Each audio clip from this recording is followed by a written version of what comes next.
House Democrats believe that we are not sent to Washington to invade Greenland, rename the Gulf of Mexico, or seize the Panama Canal by force. We were sent to Washington to lower the high cost of living in the United States of America. America is too expensive for working class families and for middle class folks all across the country. That should be our mission, and that's what we're going to focus on. Donald Trump throws out a lot of strange and rather random ideas on a regular basis. He did it yesterday when suggesting we rename the Gulf of Mexico the Gulf of America. Well, let me say this. I'd agree to working with Donald Trump on renaming the Gulf of Mexico only if he first agrees to work with us on an actual plan to lower costs for Americans. That's what the American people want us to focus on first, not on renaming bodies of water. Our priorities, our democratic priorities, are so much more closely aligned with the concerns of the American people than Donald Trump seemed to be. The incoming president knows he has a tall task ahead of him. He spent years on the campaign trail making outlandish promises he won't be able to keep. In fact, he's getting rich to do the opposite of what he's getting ready to do the opposite of what he promised by cutting tax cuts for the very, very wealthy. Donald Trump is in over his head.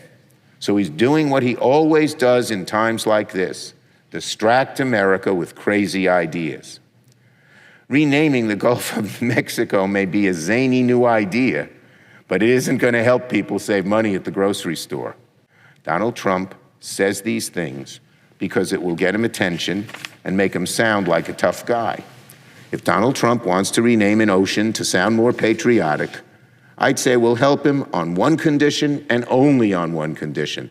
Let's come up with a real plan first, not a concept of a plan to lower prices for Americans. Let's do that first. Then Donald Trump can have his fun. Can't let that happen. Mexico's really in trouble, a lot of trouble. Very dangerous place. And we're going to be announcing at a future date pretty soon. We're going to change, because we do most of the work there and it's ours. We're going to be changing, sort of the opposite of Biden, where he's closing everything up, essentially getting rid of $50 to $60 trillion worth of assets. We're going to be changing the name of the Gulf of Mexico to the Gulf of America, which has a beautiful ring that covers a lot of territory. The Gulf of America, what a beautiful name. And it's appropriate. It's appropriate. And Mexico has to stop allowing millions of people to pour into our country. They can stop them. And we're going to put very serious tariffs on Mexico and Canada, because Canada, they come through Canada too. And the drugs that are coming through are at record numbers, record numbers. So we're going to make up for that by putting tariffs on Mexico and Canada, substantial tariffs. And we want to get along with everybody, but you know, they have to. It takes two to tango. We're approaching